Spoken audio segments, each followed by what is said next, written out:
आती है। मम्मा ने किससे सुना? अरे मम्मा भी बैठ के सुनती थी, बच्चे भी बैठ के सुनते थे, तो सुनने वालों में कुछ अंतर होता होगा या नहीं होता होगा? है? सब एक जैसा सुनते थे, तो क्या अंतर था? जिसका बुद्धि जितना है उतना नहीं, मम्मा एक शिव बाप से सुनती थी, उसकी बुद्धि में रहता था कि सुनाने वाला कौन है? ब्रह्मा नहीं, सुनाने वाला शिव बाप है। मम्मा की बुद्धि एकदम ऊपर में चली जाएगी। एकदम ऊपर माने हाँ, परम धामवासी बाप से सुनती। शिव बाबा ने कहां से सुना?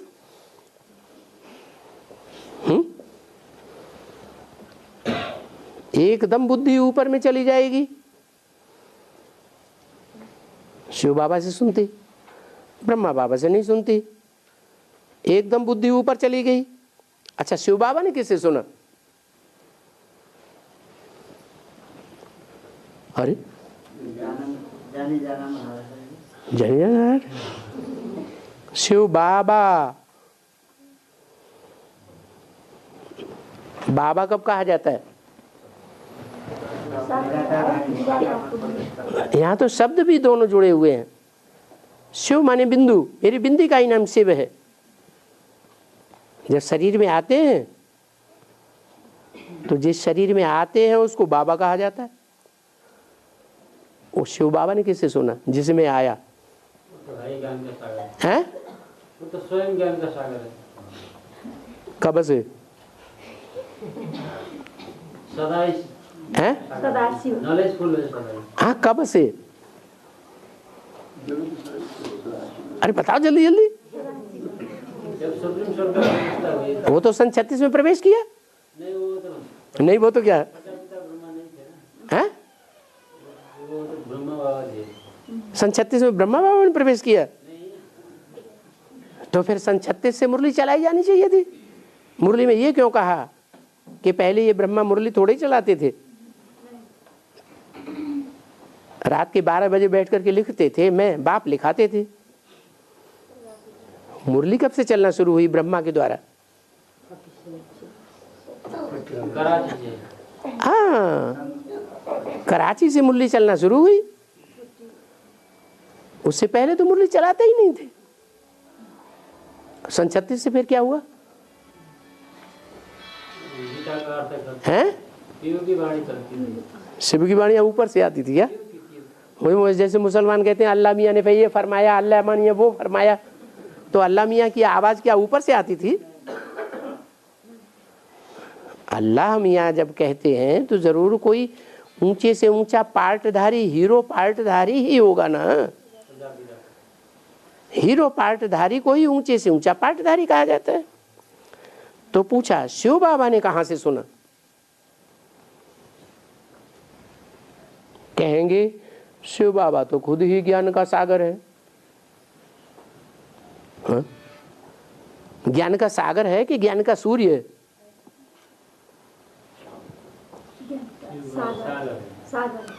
सागर है शिव बाबा। ज्ञान सूर्य नहीं है? हैं? ज्ञान सूर्य भी है, ज्ञान सूर्य भी है ज्ञान सागर भी है, और सागर भी है। सागर तो धरणी से लिपट के रहता है और सूर्य लिपट के रहता है? उसकी बुद्धि तो बिल्कुल नहीं लेप छेप में आती है, लिपट के रहने की बात ही नहीं है। तो सूर्य जिसे कहा गया वो आत्मा अलग और सागर सागर अलग। वो शिव बाबा तो खुद ही ज्ञान का सागर है। उसे कौन सुनाएगा? क्यों? शिव बाबा जिसको टाइटल मिलता है संसार में, वो शिव बाबा ब्रह्मा की वाणी नहीं सुनता, नहीं सुनता। फिर शिव बाबा जो हमको ज्ञान सुनाता है, शिव बाबा को कौन सुनाता है? तो सर्वज्ञ है ना, हैं? तो स्वयं जानते हैं सब कुछ, स्वयं जानते हैं। तो सुनाने वाला कोई नहीं है। कुल तो गुण की सागर बनी। सर्वज्ञ स्वयं, स्वयं भू। शिव बाप या शिव बाबा? शिव बाप शिव बाप, बाबा तो नहीं। साकार में आना पड़ेगा ना। हाँ हाँ, साकार में आया। जब साकार में आया तो टाइटल बदल गया ना, शिव बाबा हो गया ना। तो शिव बाबा अलग और शिव बाप अलग। शिव बाप निराकार का नाम है, शिव बाबा साकार में जो वो आते हैं उस समय का नाम है। अच्छा, दोनों को सुनाया किसने? चलो छोड़ो, लड़ो मत। दोनों को किसने सुनाया? कहेंगे जिसे अंतर्यामी कहते हैं वो ऊपर वाला है या नीचे वाला है?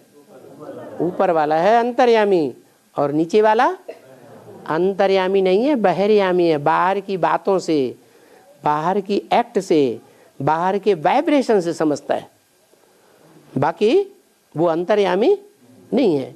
इसलिए मुरली में बोला है मैं कोई अंतर्यामी नहीं हूं। ऐसे झूठा क्यों बोलता है? बोलने वाला जो है सुप्रीम सोल है ना, वो क्यों बोलता है कि मैं अंतर्यामी नहीं हूं? जब मैं शब्द आता है तो उसमें अहंग जोड़ा हुआ है। क्या? अहंकार। और अहंकार देह के साथ जुड़ा हुआ होता है, या सूक्ष्म शरीर और स्थूल शरीर छूट जाता है तब अहंकार होता है, देह के साथ जुड़ा होता है। तो जहां जहां मैं शब्द आया या बाप शब्द समझाते हैं, बाप समझाते हैं, तो वहां मनुष्य सृष्टि के बाप की तरफ इशारा होता है। तो यहाँ बहुत समझ की बात है, अच्छी तरह से